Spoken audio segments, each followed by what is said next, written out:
Yeah, it's 7:12, and the geeks are with us. Hold on, just let me change this. We'll dance for food. Yes, that's true. what That's true. Of course, nobody will give me money for dancing. To stop dancing. Yeah. Maybe. Hey, a lot to talk about. Microsoft did their hardware event, and the announcements yesterday, and a couple of new things. First was a laptop that looked kind of cool, actually. So on the laptop and the consumer side, actually some pretty impressive stuff. It's the fourth version of the Microsoft Surface, which is their hybrid convertible tablet that can be a laptop, as well as the new Microsoft book. Yeah, it looked kind of cool where at the bend. It looked kind of neat.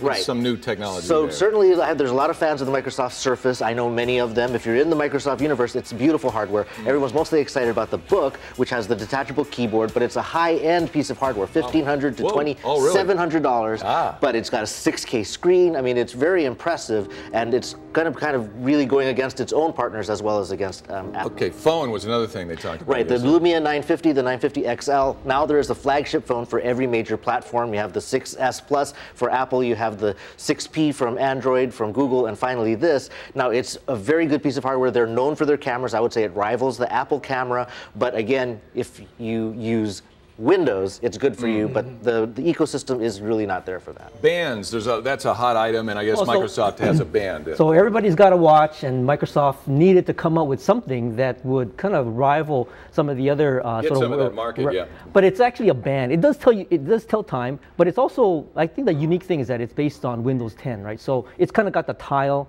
and it has sort of this flat face. You have to wear it on the inside. But it has a number of different features that make your sort of activity monitoring a good way of kind of measuring your health. Yeah. Now, I first looked at Hololens yesterday, and I was thinking it was virtual reality, but this is a little different. You say it's augmented reality? Right, so they had a demo of the HoloLens, and what was shown was you can actually view through it, and they can show sort of these monsters coming out of the wall, which is sort of, so you're actually looking at your room, and you're actually augmenting that reality with the stuff that's coming off the HoloLens. So it's a blend of reality and then whatever this is a 3D kind of Right, now the question is, it's an expensive buy, so it's $3,000 for the developer kit. Wow. And then if you, so it's primarily geared toward, I think, industrial uses right now.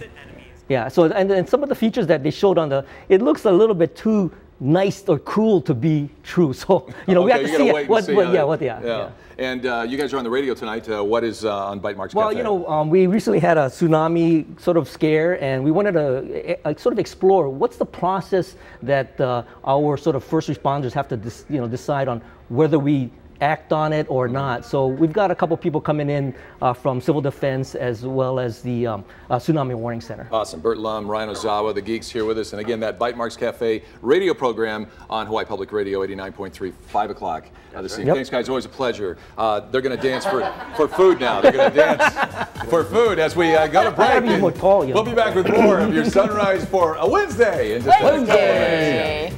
See, he went right into it. He didn't even wait. Who needs music?